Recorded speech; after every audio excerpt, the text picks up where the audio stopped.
Hello guys, നമുക്ക് satin റിബണിൻ്റെ bouquet ഉണ്ടാക്കി നോക്കിയാലോ. അതിന് വേണ്ടിയിട്ട് ഒരു കാർഡ് എടുക്കണം. ആ കാർഡിലോട്ട് റിബൺ, കുറച്ച് വീതിയുള്ള റിബൺ എടുക്കണം.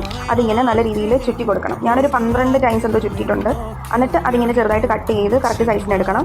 എന്നിട്ട് ആ കട്ട് ചെയ്ത ചെറിയ പീസ് റിബൺ ആണെങ്കിൽ ഗം യൂസ് ചെയ്തിട്ട് ഒട്ടിച്ചു കൊടുക്കണം. എൻ്റെ കയ്യിൽ ഗ്ലൂ ഗൺ ഇല്ല. ഗ്ലൂ ഗൺ യൂസ് ചെയ്ത് ഒട്ടിച്ചാൽ കുറച്ചുകൂടെ എളുപ്പമായിരിക്കും. ഞാൻ ആ ഗം ഇങ്ങനെ തീയിൽ കാണിച്ചാണ് ചെറിയ പിള്ളേരൊന്നും ഇത് ചെയ്യേണ്ട, കാരണം കൈ പൊള്ളാൻ നല്ല ചാൻസ് ഉണ്ട്. എൻ്റെ കൈ കുറേ പൊള്ളിയായിരുന്നു. എന്നിട്ട് ആ ചെറിയ പെറ്റൽസ് ഉണ്ടാക്കിയെടുത്തത് പിന്നെ ഒട്ടിച്ചു കൊടുക്കണം. ഒരു 12 അല്ലെങ്കിൽ 14 പെറ്റൽസ് വീതം ഇങ്ങനെ ഒരു വലിയ റിബൺ പോലെ ഇങ്ങനെ ഒട്ടിച്ചു കൊടുത്തിട്ട് ഒട്ടിച്ച ആ ഒരു പെറ്റൽസ് എല്ലാം കൂടെ ഒരു ഈർക്കിലി അല്ലെങ്കിൽ ടൂത്ത് പിക്ക് എന്ത് വേണേലും എടുക്കാം. ഞാൻ ഈർക്കിലി എടുത്തേക്കുന്നത്. അതിലോട്ട് ഇങ്ങനെ ആ ഈർക്കിലോട്ട് ആ റിബൺ എല്ലാം കൂടെ ഇങ്ങനെ ചുറ്റി ചുറ്റി ഒട്ടിച്ചു കൊടുക്കുക. എളുപ്പമാണ് ചെയ്യാൻ വേണ്ടിയിട്ട്. ഒന്ന് ട്രൈ ചെയ്ത് നോക്ക്.